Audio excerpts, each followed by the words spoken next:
the Center for South Asian Studies in Kathmandu, Nepal, the Department of History in Kristu Jayanti College, Bangalore, and my own institution, National Institute of Advanced Studies. Let's welcome Dr. Mridula Ghosh to this interaction. Let me start with a note that we are with you. We are with you on this crucial time, Dr. Mridula Ghosh, and also Mr. The Second Secretary from the embassy here. On the audience here, Dr. Mridula Ghosh, these are young scholars from 5 or 6 different institutions. They are also part of my course. They also study in Kristu Jayanti College, from Pondicherry University, from Madras University, from Mahatma Gandhi University in Kottayam, a couple of institutions in Bangalore itself, St. Joseph's University, I told Kristu Jayanti College. And there is also a couple of them from other places, Madras Christian College, Chennai, and also PD, Petroleum University. No, Mugdha, what is your university? It's Pandit Deendayal Energy University, Gujarat. Gujarat. So you have Dr. Mridula Ghosh, you have people from these institutions. These are young scholars who are a part of our network, very energetic ones that you will be talking to. So these are the 3 institutions that here in front of us. May I now request Padma Shri to introduce the speaker to us. We have already sent a note about you, so everyone knows whom they are talking to, along with the project that you are a part of. Padma Shri? Yes, sir. Thank you, sir. I'm glad to introduce Dr. Mridula Ghosh today. She is an Associate Professor of the National University of Kyiv, Mohyla Academy. She speaks on behalf of the Ukraine and South Asia Open Dialogues project of the East European Development Institute, EEDI, supported by the International Renaissance Foundation. She is also the EEDI board chair, and we are really happy to have you amongst us, ma'am. The floor is yours. Thank you, Padma Shri. Dr. Mridula Ghosh, the floor is yours. What we will do, we will request you to speak for 30-40 minutes and then take questions from our scholars. Will that be okay? Yes, absolutely. And I would then just briefly say some things have been said about me. And you know, I hail from Kolkata. I was born there, raised there. And then I now live in Kyiv, Ukraine. Before that, I worked with the United Nations. Before I also had this NGO. And also for a brief tenure, I worked with the Indian Embassy back in the 90s. And also right now I'm teaching. I love the profession because that's something I like, and I love talking to students, especially researchers. And I'm really thankful for all of you spend your Saturday afternoon, which is a time for rest, but you have come up and you are listening to me. That's a great honor for me. I would like to also say that I have 2 of my best students, you know, joining here. I don't know if everybody else can come, but there is Alexandra Timchenko and of course, Volodymyr Nazary Havrish. They have switched off their cameras because, you know, they prefer to be that way, because we need to also save electricity and, you know, we have all these problems. Okay, so first of all, I would say that I represent a project on whose behalf I will be speaking. It was conceptualized basically after the aggression happened in 2022. I would just share the presentation so that you can see. And okay, so how do I share? Okay, can you see my screen? We can. Yes, ma'am. All right. So this is the project that I conceptualized, which means that, you know, we need the need for a dialogue is necessary, irrespective of what, you know, we have the policy level, but there is so less knowledge about Ukraine. And of course, part of it also is a distorted knowledge. And the real knowledge, real dialogue can shape whatever future holds for us. So without any preconception, without any engagement, or any kind of, you know, mentioning anything like to shape your minds, I would like to say that is the status of our relations? We have to base it on as international relations and social sciences people. And what is the way ahead, what we can do, because ultimately it's between people and people. So here I would just mention that there are certain undeniable truths about Ukraine, which you can see on the screen. I would not be reading about it, very elaborately. You can really see and also look at the recording later. I can also share the presentation with you if you like. It's a sovereign democratic state in the east of Europe, and it's the largest state in Europe if you consider Russia as a Eurasian, not purely a European country. So if you consider that, that way, then Ukraine is the largest country. Of course, it's certainly the largest country in Eastern Europe. That's indisputable. I would point out from this whole list of, good elements of Ukraine, I would say that two things we must understand, that it is a recognized state after 1991, which we all know. And the second thing is, this is an unprecedented case in history when it gave up its all nuclear arms voluntarily. It gave up all nuclear weapons, and it was the third largest nuclear power otherwise in the world, the number of missiles that were on its territory. It has always behaved responsibly.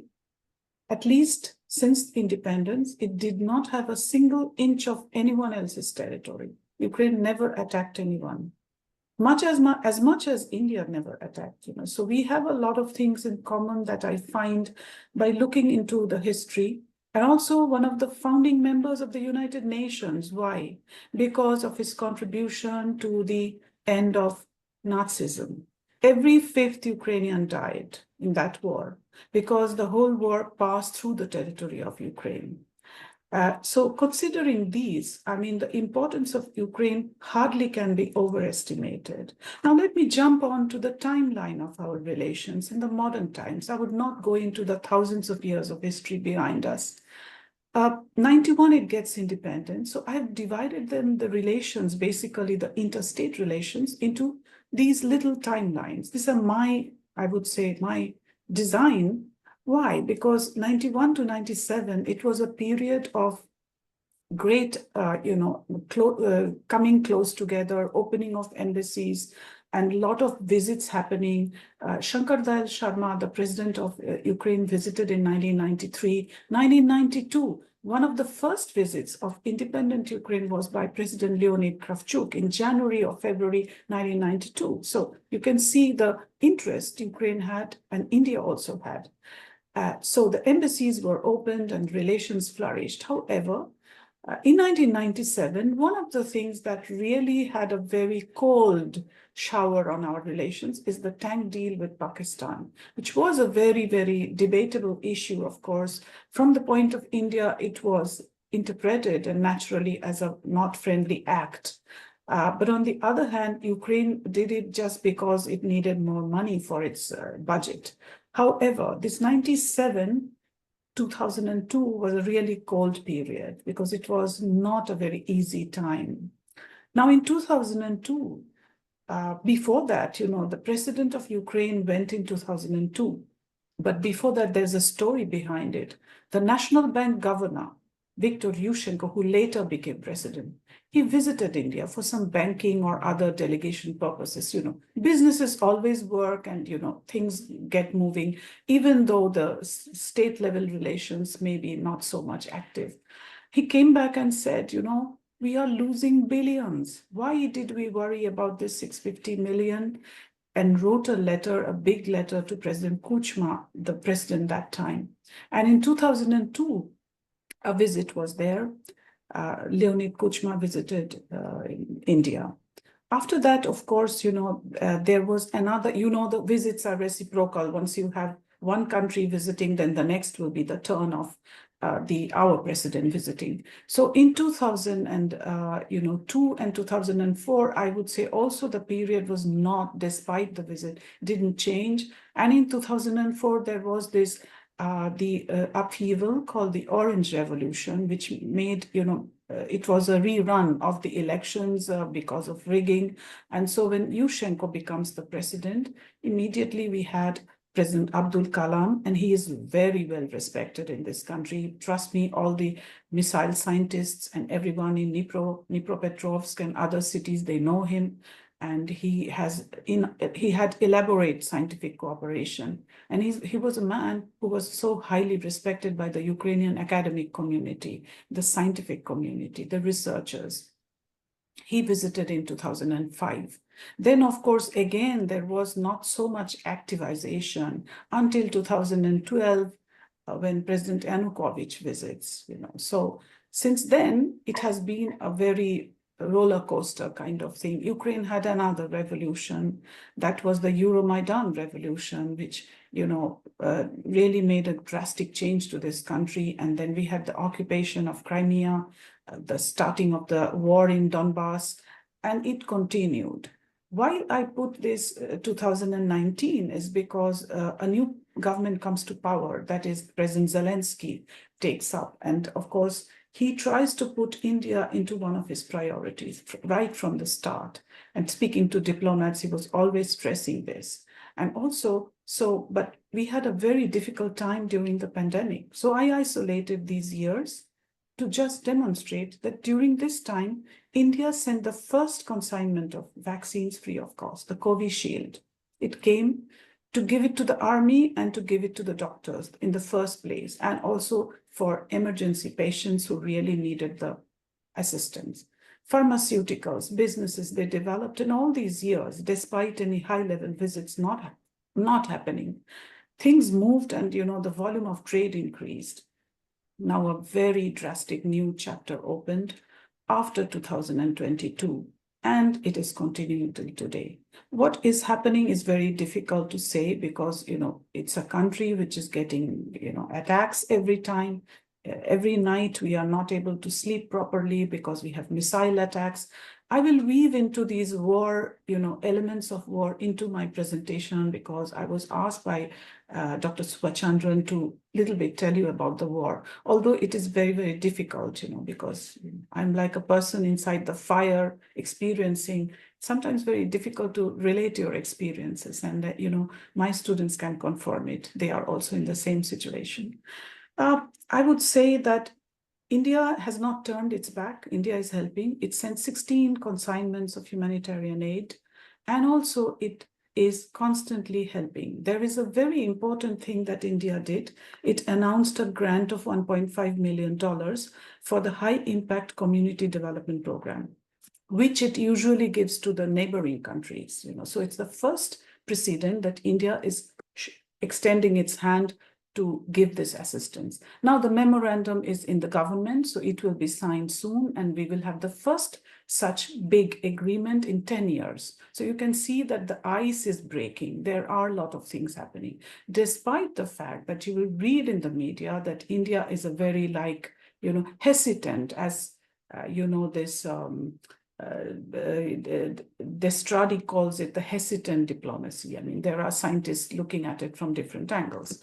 Okay, let me tell you that, I identified at least 4 bottlenecks, 4 policy gaps from hangover from the past. How is it affecting us? Okay, so one is this, the 4 I have identified is that Ukraine has not got uneven and inadequate representation. As you know, in diplomacy, representation is very important. But Ukraine doesn't have that huge group of diplomats to be sent to each and every country. So there is an embassy in Delhi, definitely, but it takes care of almost 5 or 6 countries. So you can imagine a small group of people working, which is very difficult.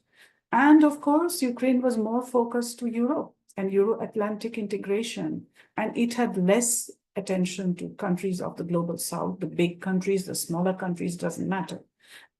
As soon as the attack happened, then within the UN, or even the occupation of Crimea happened, there was a realization that the world is, the world should stand behind Ukraine, because it was the realization that came here to the policymakers here. And of course, with the representation in such weak level, The public and cultural diplomacy was also very weak. Ukraine just started it, and it has built the Ukrainian Institute, which is the mouthpiece of cultural diplomacy and the policy institution, which is helping Ukrainian culture to be spread outside, having joint projects, many other things. And there was this triangular perception, which is, of course, well, if not India, we go to Pakistan. If not Pakistan, we go to India, which is absolutely a big hangover from the past. And Ukraine, thank God, has got rid of it. It is not looking at it that way. Similarly, from the Indian side, I think that we, long time, and even today, we still have this cognitive problem and the awareness problem because we are not well informed about Ukraine's history. And that's the reason why we always take for granted that Ukraine is a sphere of Russian influence. Although India does not believe in this big power policy and, big brother kind of thing, so it is still there among many policy, among many researchers and others. You will read papers, so from that quarters. Also, another triangular perception from Indian side is, either Russia or Ukraine. Like, if we are Ukraine, we are going pro-West. And if it is, because Ukraine is treated as a proxy of the West, which is also not correct, because Ukraine has its own views on many issues, which might not be absolutely identical with the classical West. And of course, Ukraine is Europe's headache. We have heard high-level people telling that it's a European war, it's nothing to do with the world. But today we know, something happens in Oceania, it affects the world. Something happens in any corner of the world, it affects everybody. So that is another problem. And of course, there was this anti-West stance, doesn't matter what happens. So recently, there is a change in it. And the change is that Dr. Subramaniam Jaishankar said in one of his interactions that, we can be, non-West, but we are not anti-West. Certainly, we are not a Western country. This is geography, this is history. But we are not necessarily anti-West. And that was an icebreaker. That statement itself shows that things are changing. So the changing reality is, again, a very few points, It's a shared value after all. Yes, we are talking a lot about territorial integrity, sovereignty. And recently, there is a very active dialogue between India, EU, and Ukraine. I have myself participated in some of them, and about democracy and multilateralism. I mean, no one would be able to protest that these are not shared values between India and Ukraine. And also, we have to realize that India's importance is something that is a fait accompli. It is something that is a fact today. It's nothing debated. We have a lot of problems inside our country, but recent elections showed that this is a burgeoning, this is a very very vibrant democracy with the number of people voting. It's always, it's like some voters, 686 million people voted, but the total number being 900 something. I'll not be particular about the figures. That's exercise itself showed, and the way people like, we are no more the country where we have illiterate voters, massive rigging, and all what was blamed on us. That is something that has shifted totally. And also, let's look at Indian alliances. It's not just, what we are doing is kowtowing somebody's line, but India is growingly, we have the I2U2, this Israel, India, United States, and the United Arab Emirates. There is this new Indo-Abrahamic alliance, as it is called. There are newer alliances emerging apart from BRICS, apart from all the others. So these are very, and Quad, the relevance of Quad. I would like to place all these together, not anything in isolation, and just highlight one point only. And Ukraine's role and importance in Europe, of course, and it is having full agency and representation. It's a candidate country to the European Union, and soon the negotiations hopefully will start soon, and it will in the future become a member of the European Union. About NATO membership, I'm not sure, because that was not in the agenda, although that could be a very serious alternative that should be considered in the wake of, being attacked constantly, because there should be a very serious security guarantees. Now, I would say that why do we need this dialogue and why do we need to improve it today? Because overall, India is a leader of the global South and also a country of the global South. And we need to bring Ukraine from the periphery to the center. And also Ukraine has a lot to share with the global South countries, because I will explain you why.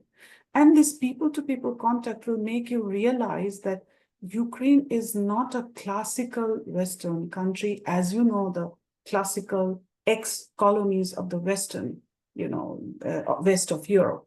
It's more aligned to the east of Europe, and the east of Europe has got its very interesting perspective. You have Poland, you have Czech Republic, Slovakia, Bulgaria, Romania, and many other countries. So equally, you have the Estonia, Lithuania, and Latvia. All the experiences of these countries are extremely important historically to understand Europe. Not only the countries of West Europe are important. So I would say that Ukraine as a country will be able to focus on that, bringing back the focus to East and Central Europe. And I would say that problems in understanding Ukraine has been there, and moving on to certain aspects of this problematic understanding. So which is the issue is that historical inertia, and then I think that there has been this Russocentric historiography. I mean, we know a lot of people speak Russian, learn Russian, which is good. It's a great language. But again, we should not be like, if we learn English, it doesn't mean we have to accept whatever is written in English if there is a propaganda, so the stereotypes and other things. So Ukraine is underappreciated, undervalued, ignored, and some kind of taken for granted kind of thing, So the public discourse and the intellectual inquiry, partly you are having a Ukraine alert. I have seen that the institutions hosting us, we are honored to see that there is so much work being done to get the regular briefs and the regular information being given. And of course, the soft power matters, because India's soft power is known. As you will see, go to the website of the Ukrainian embassy and you will see the diplomat who is with us. He is practicing yoga, and a group of diplomats are so devoted, so much. And we have so many people speaking Hindi, knowing Sanskrit in Ukraine. We do not have a single person, maybe except me and a few handful of others in Ukraine. We do not have many people in India who are speaking Ukraine, non-Ukrainians. So these are the issues. And again, the challenges are that we have the extremities, extreme opinions. Opinions get very extreme when you have the wartime. And there is the humanitarian crisis and also the post-truth era, where you have a very difficult task to find out how do you reach the real soft power and how do you differentiate it from, something that even the AI, the age of AI, is making our lives easy and complicated, as you know, at the same time. I would briefly refer, I think I have very few minutes now. I would just briefly refer to certain things. I would not in details, Sources of post-coloniality. Until recently, you will listen to a lot of literature, a lot of stuff that why Ukraine is referring itself to a post-colonial country, because it's not a traditional colony like us. We were the British colony. It's different. It's a cultural, not economic, So, and marginalization was not individual. It was collective, like all Ukrainians. So the Russian-Ukrainian relationship has to be understood. It's a very sensitive issue, and you have to understand it from a very deep historical study is needed. And I have enlisted a lot of things. I don't want to detail on all of that. So there is a lot of study that is undertaken. I personally undertake a lot of studies, but I would see that this will be somehow integrated into the architecture of post-colonial international relations. And I think that this is important for a country to gain a meaningful, full-fledged independence, sovereignty, territorial integrity, whatever we call it, yeah. Two things that happened that could be likened to even our history, but I would never like to draw parallels because that's not a very good issue. The language, Ukrainian language was discriminated, it was prohibited, even during 17th century. I mean, it's not today. And today we have libraries being destroyed. Ukrainian-speaking people have been shot at in the occupied territories, exterminated totally. And so this is, Soviet era was relatively different. Soviet era was having the Ukrainian Republic, which had Ukrainian language, but it was careful. And later, now the thing, and many people, what they are talking? They are talking about a recolonization. There has been such a term, and I even used it in 2 of my presentations. However, the language. But you see, Ukraine is another thing, is the breadbasket of Europe.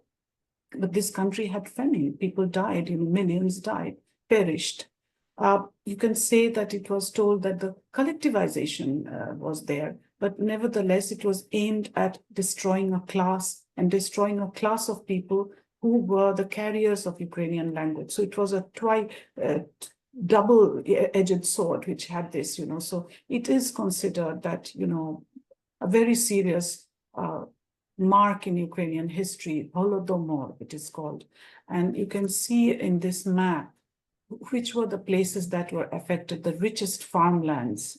So the West was not so much affected, and West was under then, at that time was under Polish rule, Austro-Hungarian, and then later Polish. So this is also another part of history that has to be carefully studied together with the language issue. And to understand the sensitivities, because we as Indians, we understand it better than anyone else, because we live with a lot of languages, and we have a very sensitive approach to our languages. We care our own mother tongues, each of us, whatever language we speak, and we honor the mother tongues of other people. So we are ideally placed to understand this situation. Today, I would say that, this is a very important juncture of history, and I believe that Ukraine is shaping history. Nevertheless, whatever is happening in the summits, people are ignoring. You will hear the West is not supporting Ukraine, they are not giving weapons. And so all the time you will hear that, more and more territories are going away. This is not true, first. And today, by the way, we are on the 850th day of the war. And you remember what was said, that we will take Kiev in 3 days. So often we say that it's a 3-day war which lasted till 850 days. And it will last, all the more. It is a very difficult period. And it is definitely very different, They have a lot of good military strategy. They are great fighters. The resilience of people is something I bow down my head. And of course, they have freedom, liberty, and human rights. Otherwise, it would be very difficult for us foreigners to stay here and live here. We support Ukrainians because of these qualities, not because just we live here and work here. But there are so many things to be appreciated. It's very interesting.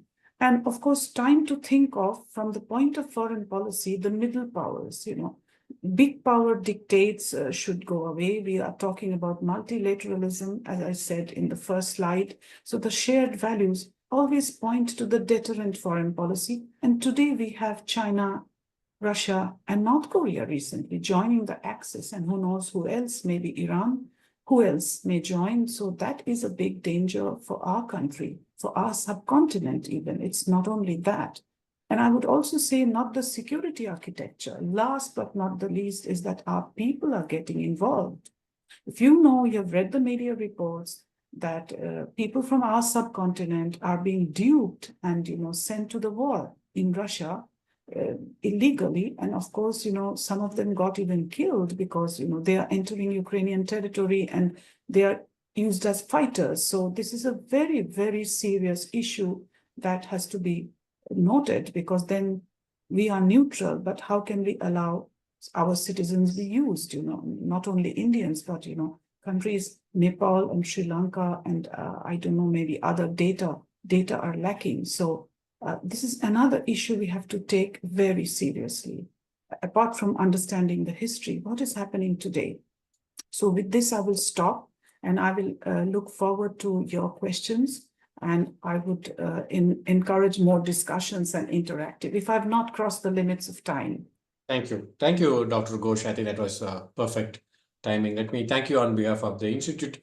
And first, before I open the floor for Q&A, I'll invite Dr. Nishalnath Pandey and Ms. Ramya as our partner institution to record their appreciation, and then we'll go to Q&A. I hope that's okay with you. Yeah, there's a lot of ex-colleagues here, but I'll start with my good friend Nishal and then Ramya. Nishal? Thank you, Subha. Thanks firstly to you, the National Institute of Advanced Studies, for this this wonderful program. And it's such a pleasure listening to Dr. Ghosh, and straight from, the epicenter of the entire international attention at the moment. I have just a few points. I come from Kathmandu. I am in Nepal. This is a Nepali think tank. It is a, Subha used the correct word. It's a cause. And, we don't have an Ukrainian embassy in Kathmandu. Nepal does not have an embassy in Kiev. But despite of that, we call this officially a Russian invasion of Ukraine. We don't call this a Russia-Ukraine war. So it has been a standing policy, and that makes a lot of difference coming from a small country of South Asia, I think. It is a Russian invasion of Ukraine, number one. Number two, we are unfortunately involved because Nepalese soldiers are there. They're not soldiers. They were labor that was sent to Qatar and Saudi Arabia and UAE, and perhaps also Delhi. And some of these elements, these manpower agents, took them, lured them, attracted them, saying that they will get $3,000 a month. And all you do is drive a truck.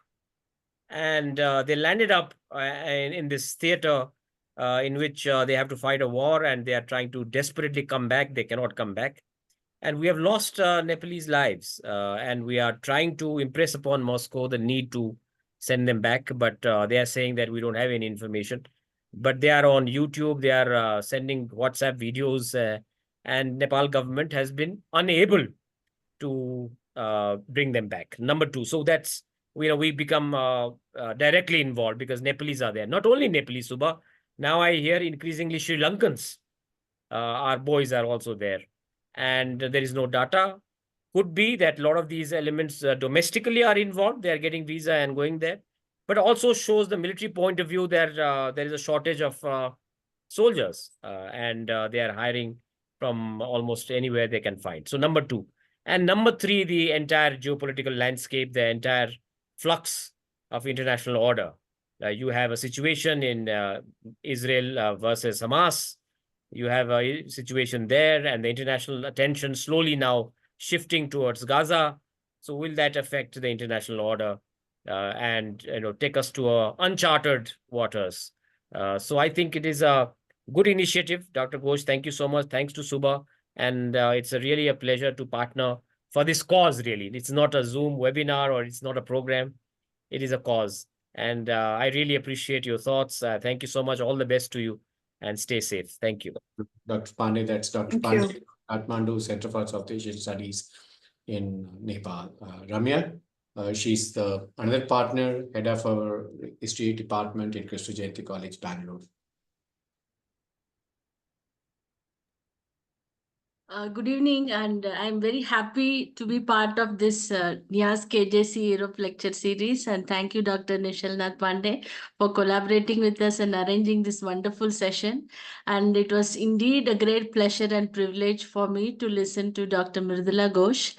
As one of the partnering institutions of NIAS, we students of history and teachers of history at Kristu Jayanti had opportunities to listen to some of the best minds from Europe talking to us about contemporary Europe.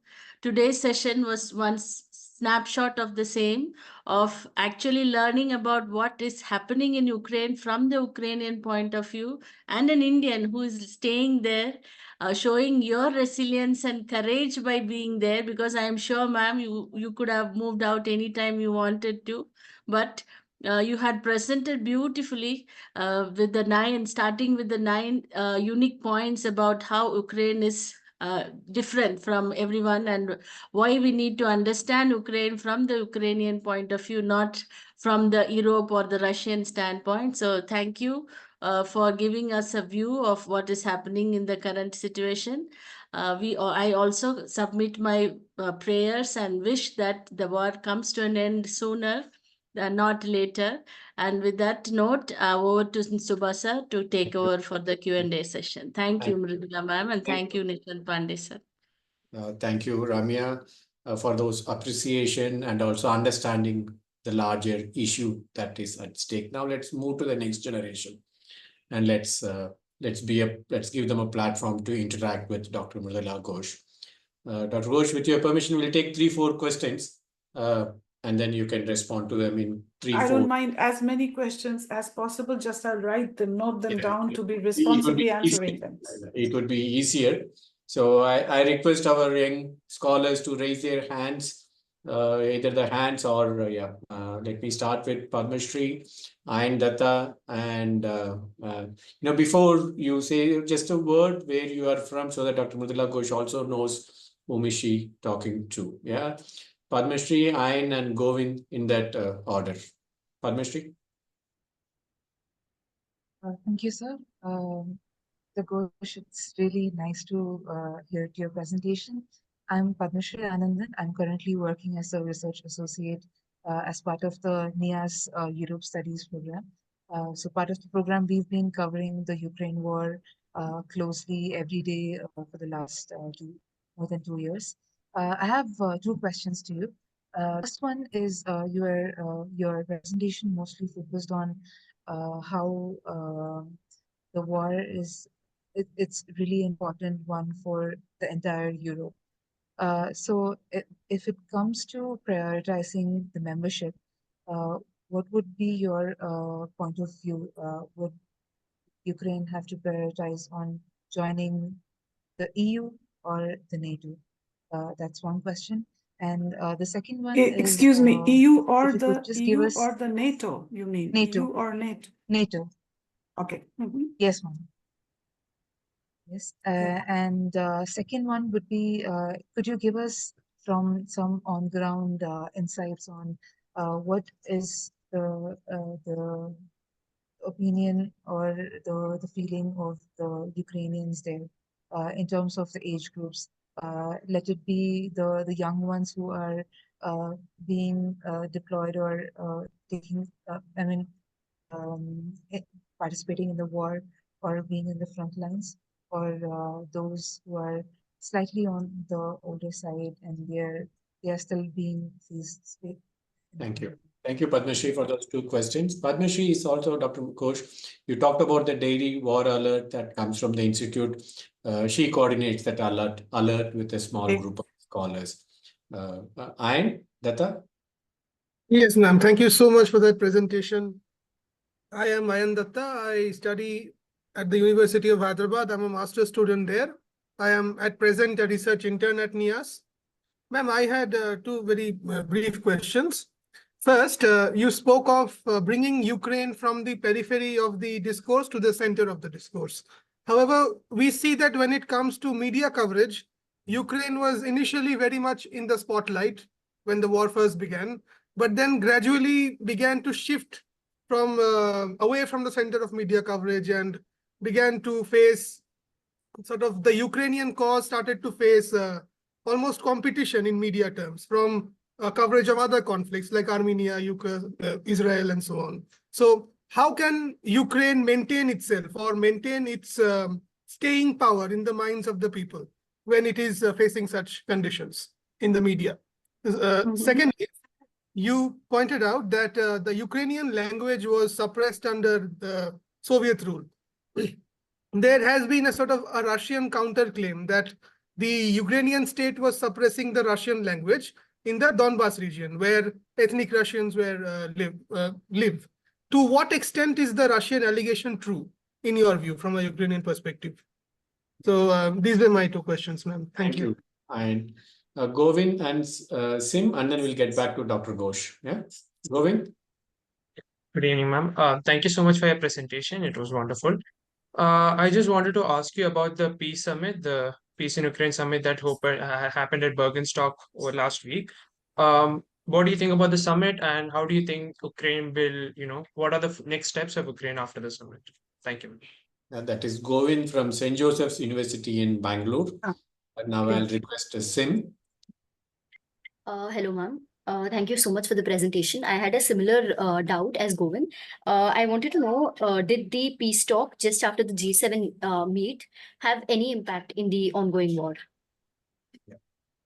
Dr. Ghosh, I'll come back. Once again, can you repeat your question, please? Yeah. Yes, ma'am. So, did the G7, did the peace talk between Ukraine and other countries have an impact in the ongoing war? Have a positive impact in the ongoing war? Okay, the summit and the ongoing war. Okay. Yes. Okay, the next round will come to you, Prajwal, Mugdha, and those who want to intervene, please raise your hands. Now I'll get back to Dr. Mridula Ghosh.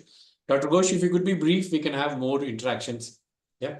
Sure. I'll be very brief, but I will leave my email and my phone number, WhatsApp number to everyone who, if you want to communicate with me, you're most welcome. I am here to tell you what is happening as much to the best of my knowledge and ability. Okay. So with regard to Madam Padma Shree's queries, it's what should be the choice. Now there is no trade-off really, EU and NATO. Now, EU imperative has been with Ukraine for a long time. Because why? Because EU framework. EU is a framework, EU is not just to rub shoulders with the Western nations. EU has been an imperative for all countries of East Europe. There was this enlargement, if you remember, during the 2000, the years 2000 and after. So the East Europeans joined the EU. And so therefore, it was something on the air for a long time to change the system from a totalitarian society to make it a democratic multi-party democracy and with a good civil society and market economy. So this was the imperative always. Joining NATO or not has become a recent thing because in the beginning, Ukraine declared neutrality as it gave up its nuclear weapons, and it was constitutionally a neutral, non-bloc state. It was written in the constitution. After the Crimean aggression, like the occupation of Crimea, when its territorial integrity was violated and the Budapest Memorandum did not work, and there was no security guarantee that was provided, assurances as per the memorandum that was not there. So this became an agenda for a long time, even before that, because the suspicions of Ukraine being suppressed by Russia was always there inside Ukraine since independence. And so it grew over the years. And today, if you see that if it doesn't join NATO, what kind of security guarantees it should have so that what is happening will never happen again.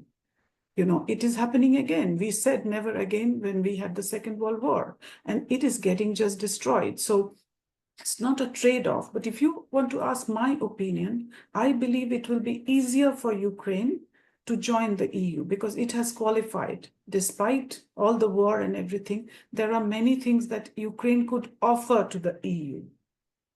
Great, possibilities of European investment and many other opportunities. On the other hand, I would say, even as an Indian living here, NATO needs Ukraine. With the Ukrainian fighting capacity, with the ability that Ukraine has, it is more in NATO's interest to take Ukraine. If it doesn't, it will not be that, secure Europe. Unless we have alternative, very serious security arrangements, which is being built because Ukraine is signing very serious security agreements bilaterally with different countries. And I believe that, the entry of Sweden and Finland into NATO also is a signal that people are understanding security threats. These countries are experiencing security threats. So it is a very delicate situation. But if you ask me, it is EU first and then probably NATO. But from NATO, Ukraine is ready. So it is up to NATO to accept or not. Second question is the feeling of Ukraine age groups and mobilization to go to the army. Yes. During the first days, people queued up. There were a lot of people who were queued up and they were writing their names, going as volunteers. Lots of people have, I have a lot of kids, my friends, sons, brothers. We have students of our university who gave their lives away for this war. And it's very sad. I cannot enumerate the pain that we have, that, we are losing the best people. People are fighting. Of course, in every population, there will be people who are not able to fight, who are physically unable or psychologically unable. There will be a marginal section, definitely, but there is a facility. You have to update your status in a program called DIA. And, Ukraine is a fantastically developed electronic services. The state offers a lot of electronic services. So we have it a lot of in our smartphones, like, India has also started that, and India has also had. So they have to update that. I met yesterday a diplomat, a very senior diplomat. He's almost close to 60 years. He updated it yesterday morning before, I met him. So I cannot tell his name, but he's a very famous diplomat. He's closing to 60 years. He updated it. Many MPs are updating their status. So you have to update it to let people know that where you are, and what are you doing. So if calls are needed, they will all go. So I believe there is a huge patriotism, volunteer groups supporting the war efforts and everything. I do not see a big debate on mobilization like you have in Russia. Like Russia is unable to they were emptying their prisons, they were sending prisoners. They emptied their prisons. Now you have prisons which are empty in Russia. So this is not the case in Ukraine, because Ukrainians know why they are fighting. For average Russians, who ask them, why are you going to Ukraine and fight? They will not be able to understand. And internally, they are not very happy, although they are unable to express it. The second question is from Mr. Ayan Datta.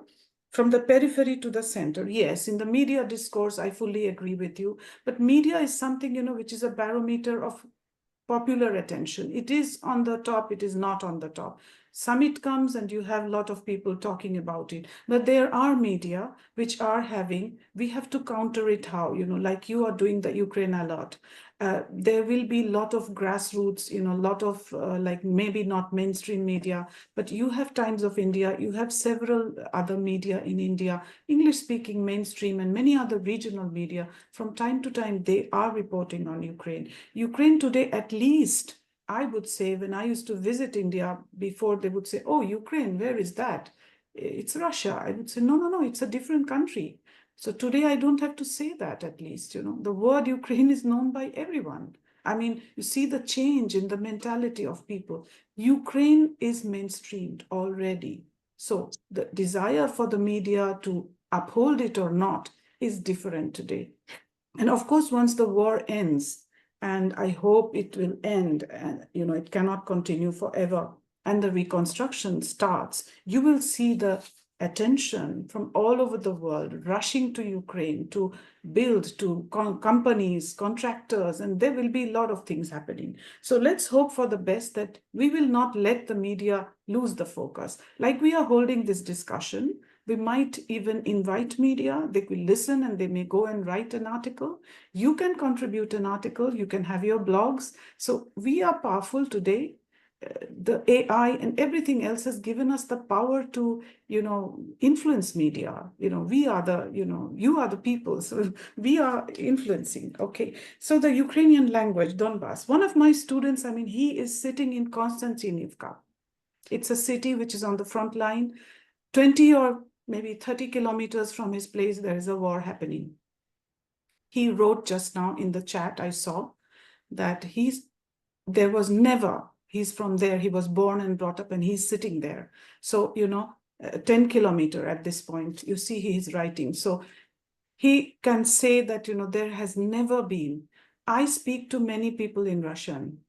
I speak to many people in Ukrainian. That doesn't matter.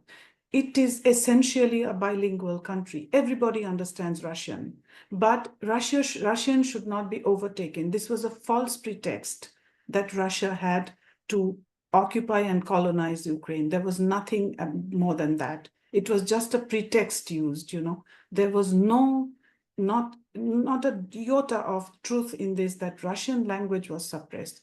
There are beautiful, literature produced by people writing in Russian in Ukraine. Andrei Kurkov is one of the writers whose whose books have been published in Malayalam language in India, and in other languages. So in many languages. So Andrei Kurkov essentially writes in Russian. We had historical examples also. I'll not go into that. Now with Mr. Govindanup's is Peace Summit. Peace Summit has been like a bottle which is half full and half empty. If you look at the half empty and start questioning, oh, this didn't happen, so many countries did not sign, India including, why did this happen? So it's a failure, nothing really happened, the West failed. That's one side of looking at it. But look at it from the other side, the number of participants. It is more than half of the world. I mean, a sizable number of countries entered the field and they participated. The fact of participation matters in diplomacy.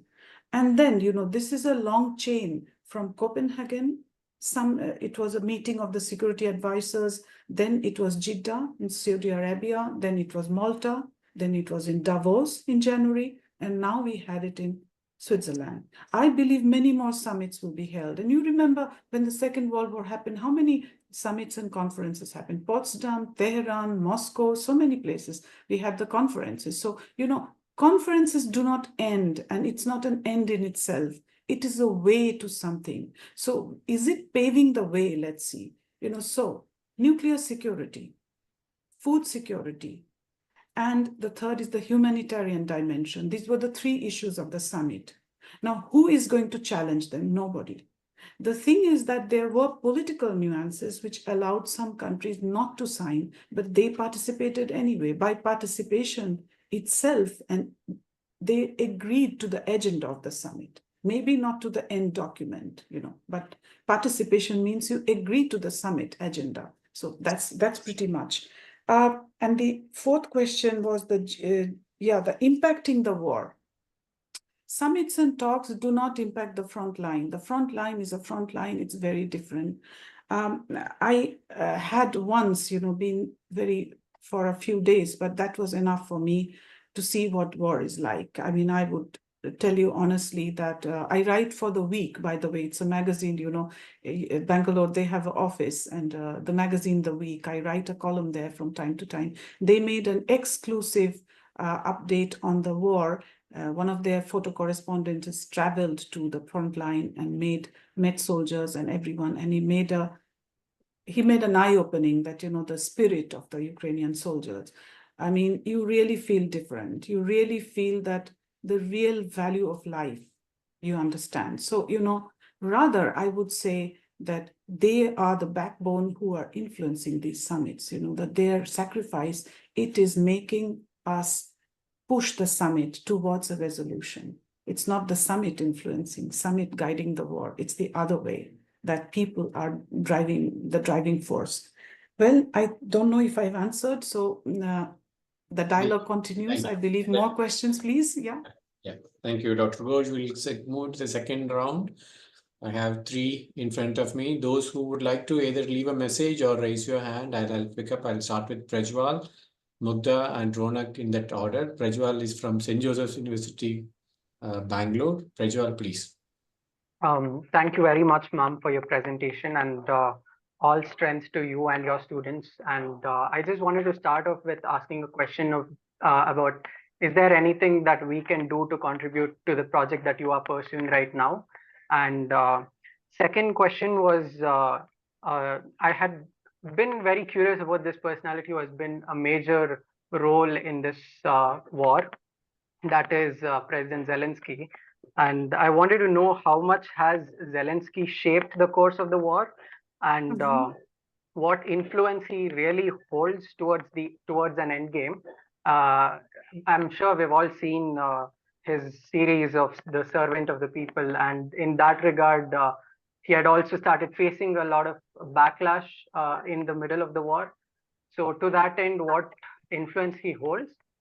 And finally, ma'am, I hate to compare, but I do wanted to ask that in this decade of warfare and humanitarian crisis, to what extent has the Israel-Gaza war affected Ukraine, and this sort of overshadowing in terms of the media coverage and in USA's priority list. Thank you, ma'am. Thank you, Prajwal. The next one is Mugdha. Mugdha is from Pandit Deen Dayal Energy Institute, Ahmedabad. Mugdha, over to you.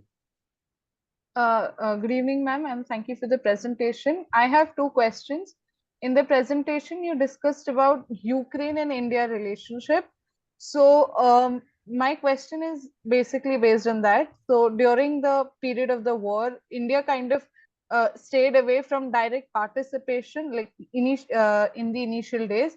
So how did the Ukrainians react or respond to India's side or India's opinion regarding the war?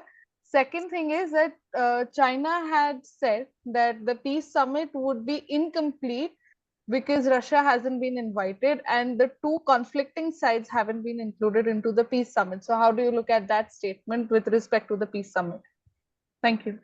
Thank you, Mugdha. Now let me invite Ronak. Ronak is also from the same university in Ahmedabad. Ronak? Hello, ma'am. Thank you for the presentation again. My first question would somewhat correspond to Prajwal's question as well. That how has a shift of the world's eyes from Ukraine to the Israel-Hamas conflict affected the level intensity of help or thought that is given to Ukraine affected?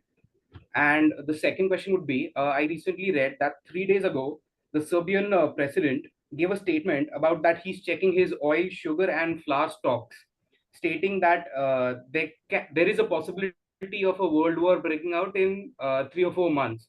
How do you, as someone working and being present at that particular stage, respond to this? Thank you. Who made this oil and this statement on the Serbian president, Alexander Vučić? Serbian. Yeah. Okay. Now let's move to Neha. Neha is from Christian College, Chennai. Thank you so much, ma'am, for the presentation. My question is, recently Putin visited North Korea, China, and Vietnam. So what is your take on this and how it will affect Ukraine war? Thank you. Dr. Ghosh, we will respond to this and then see whether we have one more round. Yeah. Okay, yeah. So about Mr. Prajwal's question, I'm sorry because I just wrote the names as you are demonstrated, so I might not be able to pronounce your full name correctly. I apologize. The President Zelensky's influence and the Gaza war, these were your two questions. So President Zelensky, first of all, you know, I said to you that it is a 3-day war, the Russians said. And also the West thought that way. I got calls from different diplomats who are retired telling, oh, you come out of Kyiv. I mean, I was sitting in this room and NDTV was interviewing me and then saying, oh, in 3 days it will be finished, you know. I mean, it was a terrible panic. Everything stopped, you know, the classes stopped and, you know, we didn't study for 1 month at least, but then we resumed. President Zelensky was offered to get evacuated, and his greatest merit is that he did not. He said, I don't need a ride, give me weapons. That was his words, if you remember. So that is where all the plans failed and just crushed down, you know. So he stood by his people. Now, I'll tell you one more thing is that President Zelensky himself knows, and the people of Ukraine are the bulwark of this resistance and resilience. Irrespective of parties, you know, who may be not so much, you know, friendly to Zelensky or not, at this point, you know, all parties come together and help Ukraine to sustain its independence and fight this war.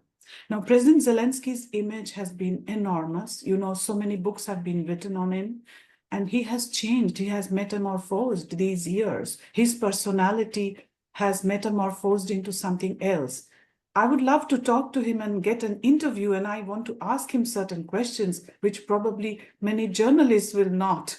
But, you know, the personal experience of this is worth understanding, because before the war, if you look at his photo, and now if you look at him, you will see the transformation even visually. He has become a seasoned politician by now. Maybe he's not an experienced politician, but that has helped him to take spontaneous decisions. He doesn't calculate. He's a person who does not calculate too much like others. He speaks and as he understands the pulse of the hour, that is one of his style. So I believe that he has stood by his people. That is his greatest.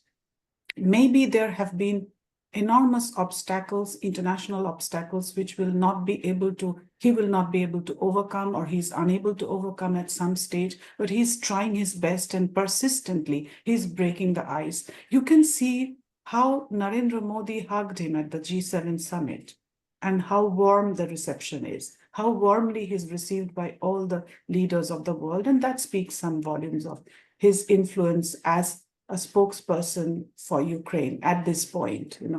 I would say about the Gaza war, and I will take the question by Ronak from the Ahmedabad University. Also, I will answer the question, two of your issues. Yes, definitely. Whenever something excessive happens, the sensational element in media is there. Never forget that we try to run what is most sensational, what is happening the most catastrophic. Like if there is a bus accident, that will be on the headlines, more than anything else, because it is dealing with human lives. And there is no problem in having, but comparing the two situations is a little bit wrong, because there were two sides always to that conflict. Gaza, like Palestine, the Hamas attack was first of all a wrong thing. The Hamas attack started on the 7th of October. Everything started with the Hamas attack. If it did not happen, the Israelis striking back might not happen in that way, although there is a constant fight between the two sides. Now tell me, how does Ukraine and Russia? Ukraine never, even today, it doesn't, fight back into the deep territory of Russia. But yesterday, till 4:30 in the morning, they were hitting the western borders of Ukraine. So how do we take this, compare this? It is not comparable. And this is very, very important to understand that the two conflicts, yes, media attention-wise, they have overshadowed the attention, but the nature of the conflict and the trajectory of resolution are completely different. I would take the other question that is on Mugdha Chaturvedi's question, very important. India did not participate, but at the same time, I will say from the very first day, India mentioned that, we want diplomacy, we want peaceful negotiations to be. India cannot participate because it's a neutral country, it's a non-aligned country. We cannot be part of any war between any two sides, we have never been. Now, on the other hand, you see that there are neutral countries like Austria and Switzerland. So India's neutrality, if you also take it that way, India has been instrumental in standing by Ukraine's side as much as humanitarian aid is concerned. The human concern has always been there.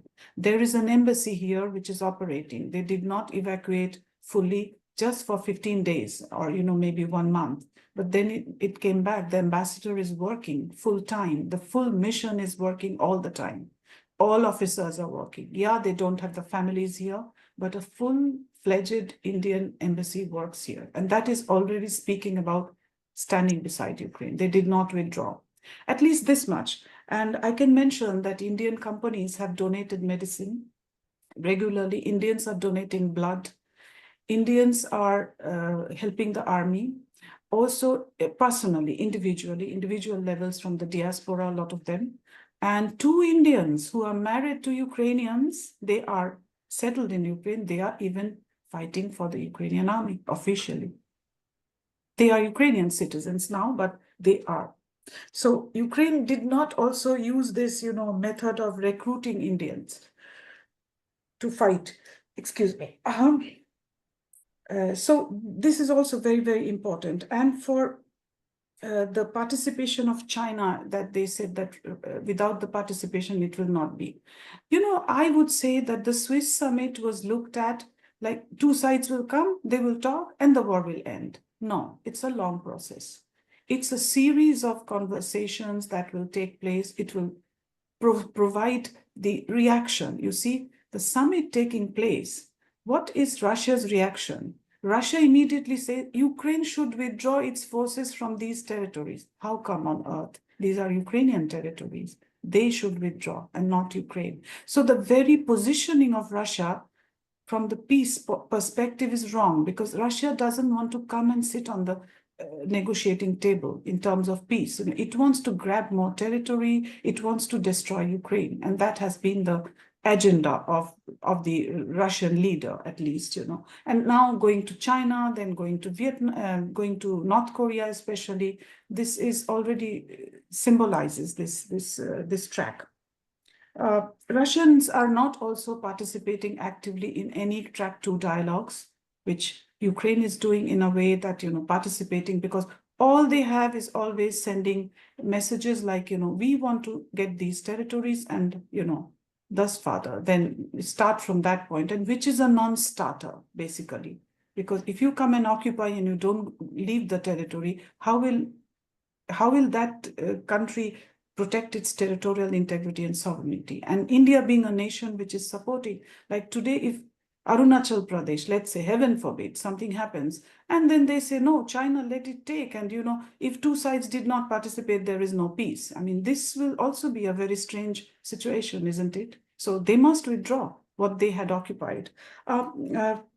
Also, I would say that the Gaza thing I answered, and I would, Madam Neha, Christian College, yeah, Putin's Vietnam visit. Now, you see, the Vietnamese have got their own sovereign desire to go and, to deliberate with Russia for trade or whatever reasons. I believe, if you want my personal opinion, I don't want to speak on behalf of anyone, that it could show that, to draw Vietnam into the orbit of China, because, using the little, the historical anti-American thing from the past because of the war Vietnam had, but I wouldn't think that it will do much, because the Indochina or the Southeast Asian states, they do realize the problem, and the problem of Taiwan and all other things. So it's a kind of an attempt to group, together. So that may be the case, or it could be some supply of, goods or something else, So I don't think that it is a very, very big shift in, let's wait. The line is still not drawn. Let's see what Vietnam finally does. But it is something not similar to what happened with North Korea. It was solely because of armament needs that President Putin went. So I would stop at that. Yeah. I don't know if I answered your queries. Thank you, Dr. Ghosh. We'll take one last round. Is it okay? Yeah. We'll start with Vanita and Rohini, and if there is anyone I have missed, Nandini. No, and there is Nandini Khandenwal also. Vanita, please. Thank you so much for the presentation. I have a very basic question, and every my friends have talked about how the media coverage has gone down about Ukraine and Israel-Hamas war has taken over it. But I wanted to ask about, like in Europe in the beginning of the war, the local people from Spain, France, like every other country has a big support. I have experienced myself. I was in Europe at that time. Every other house had a Ukrainian flag, and there was a protest, and whatever festival they celebrated, the firework color was Ukrainian flag. Like it was big. But the conversation and everything has gone down now. People have I haven't heard people talking about the war anymore. So I wanted to ask your opinion about it. Like we've talked about the media coverage, but about the local people, like every normal conversation, the day-to-day conversation that it used to before, and like it's different now. So what's your opinion about it? Thank you, Vanita. Vanita from Pondicherry University, Dr. Ghosh. Now I'll move to Rohini. Thank you, ma'am, for your presentation. My name is Rohini. I'm a doctoral student at the institute. My question is that has there been a shift in how the Ukrainian citizens view the war? There was a lot in the beginning, at the start of the war, there was a lot of talk about the spirit of resistance shown by the Ukrainian citizens. So do you think has the sense of wariness seeped in, or do you think that resistance is still alive? What is the situation on the ground? Sure. That is Rohini from our institute. And the last one, if there is none, let it be Nandini from Pondicherry University. Nandini? Good evening, ma'am. Thank you for this presentation of yours. So my question is related to war fatigue. So how has this war fatigue among the Ukrainian population has impacted the country's social cohesion and the political stability during this war going on? Thank you. Okay. Anyone else? Thank you very much. Anyone else? Otherwise, we will get back to Dr. Ghosh for her final remarks. Yeah, Dr. Ghosh, Yeah. the floor is yours.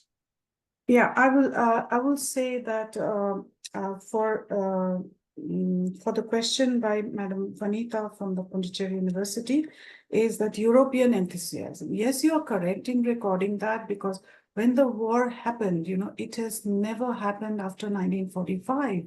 You have to understand that the continent was a peace, oasis of peace on earth. Nobody fought wars, except, of course, the Yugoslav wars that happened during the 90s. Yes, the initial enthusiasm was so high because we had 8 million people almost leaving Ukraine. I mean, there was a terrible situation until, Ukrainians fought back, mostly children and young women, and elderly remained. Elderly they were not very much capable of moving so much. There was this solidarity, but as wars go on, there is no fatigue, I would say. It becomes like, I would compare it with, not good to compare, but it is like when you have the first blaze of the fire, and then the fire is a long drawn, like it is not a spark, it is a fire which is glowing. So this is a long drawn war. And for the long drawn war, there is a, war of attrition. Why, they cannot advance anymore. And the Ukrainians are fighting back. So at this point, there is not that enthusiasm the first days, but Europeans are supporting, European governments are supporting all these displaced people. Ukrainians are getting help. Ukrainian budget is getting help. I mean, Western support has not faltered. The Western taxpayers are contributing to everything they can. So that way the support is there. It may not be looking that exuberant. It may not be looking that flashy, but it is there. The support is constant. The support is, I would say giving fuel to the fire of resistance, of resilience. It is helping Ukrainians to be more resilient. The support of Europe is there. Of course, I would say you see also the first spurts were like that, but then, when the war, the taxpayers of Europe, they vote. I mean, you will see there are different processes that are taking place in Europe. It's a very complicated issue also. If I go into the European politics, we have to spend another seminar discussing it, which I would enjoy doing that in the future if you like the European elections. Europarlament elections, for example, and what is happening within the countries. The recession never went away. You have to see the economic factors also, because people are ready to sacrifice, but there are different forces that are coming. And you have to also consider that Russians are also having their pockets of influence. We cannot do without that, and they are also influencing certain political parties like Marine Le Pen, or the extreme right parties are getting tacit support from Russia a little bit. I would say, let's not go into that, but initially the people, as they supported, they are supporting, whether or not we find it openly expressing it, so that is the reality. I want to answer about the shift in attitude towards the war. Now the shift, I would say that, it is something that we experience it. It is resilience. It is first comes the spot of resistance. I myself experienced it, that first this thing when it happened, that how we will resist, how we will go donate blood, we will donate money, whatever I could in my small capacity, I could do, at least by writing about it, by talking about it. But then when we see that there is a kind of it is getting getting to a point like, if now I hear the siren sound, I will just look at my telegram channel to see what plane, where it is going, which rocket or missile is hitting which. Everything is told in advance, so you hide Then if it is very dangerous, I shall rush to the metro station to hide, go to the shelter. If not, I will continue, maybe move on to the corridor of my place or move to a safer place, So people have got that resilience that is making them cope with the situation, We are coping with it. So there is not a single moment anyone is thinking, let's give up. No, that is not there. If you make a referendum today, there will not be a single person who will say, oh, let us give up and let us, accept defeat and surrender. No, there is nobody will say that. So the spirit of winning is always there. The spirit will always be there. The attitude that way hasn't changed. There has been terrible losses. People, I live near a hospital and where a military hospital and where soldiers' bodies are coming, not in big numbers as in Russia maybe, but often the funeral processions I hear. So you can imagine my condition when in the morning I hear that and I know it is somebody's brother, it's somebody's son and somebody's father. So it is the reality.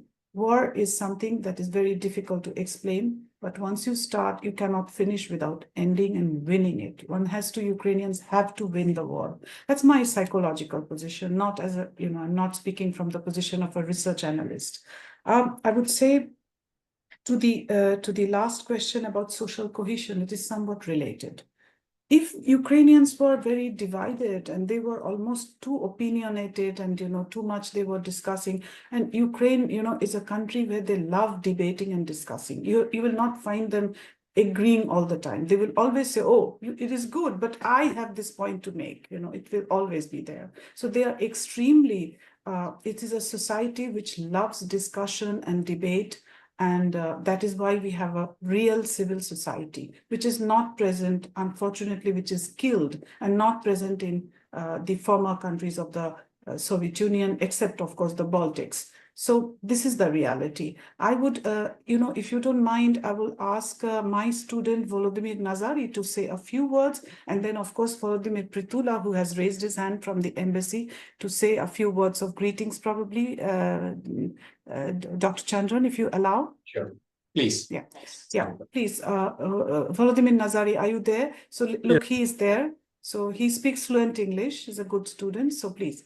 Few words just, okay? Not too about long. what would you like to hear? Well, you say you are there, 10 kilometers from the front line.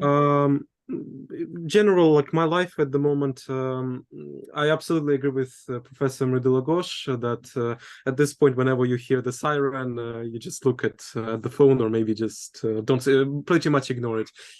We've had it ever since 2014. I've been here when the Donbass war even began. And it's visible even when you walk on the street that people simply ignore it. It was at the beginning of the war, it was a way to recognize fellow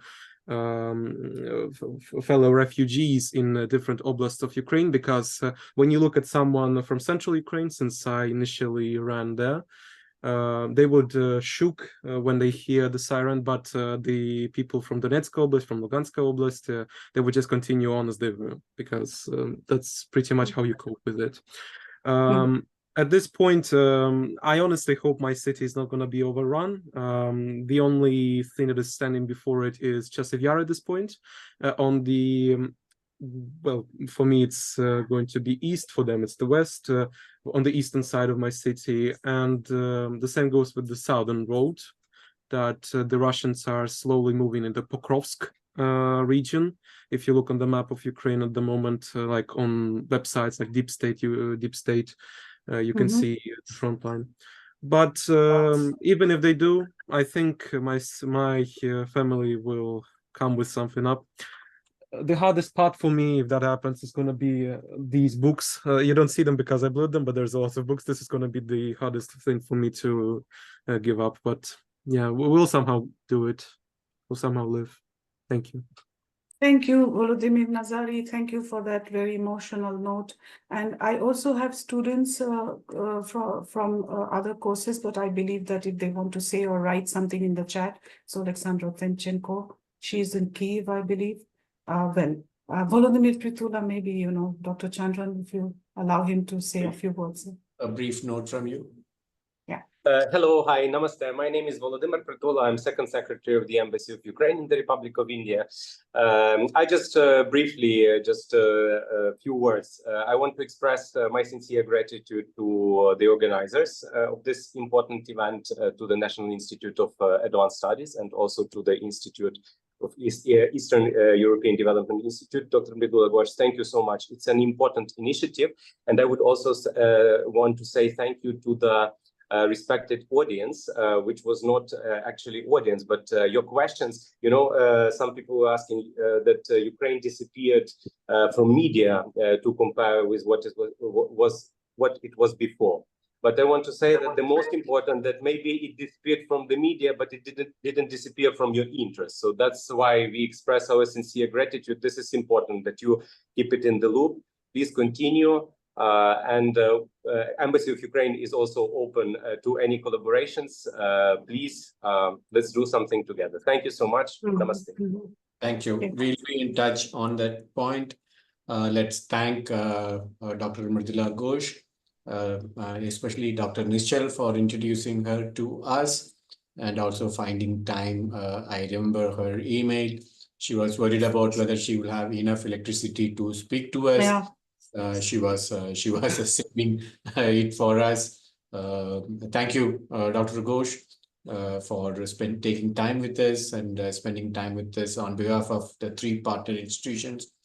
We would like to thank you, and we would also like to hope the war comes to an end. As our Prime Minister said sometime back, this is not the time for war. Yeah. Wow. With that note, let me bring this session to an end. Have a good evening, all of you, and let's hope the war comes to an end soon. Thank you all. Thank you so much. Thank you so much. Thank you. Thank you. Thank you. Thank you so much, ma'am. Thank you. In the meeting with greetings to you all for a good evening. Okay.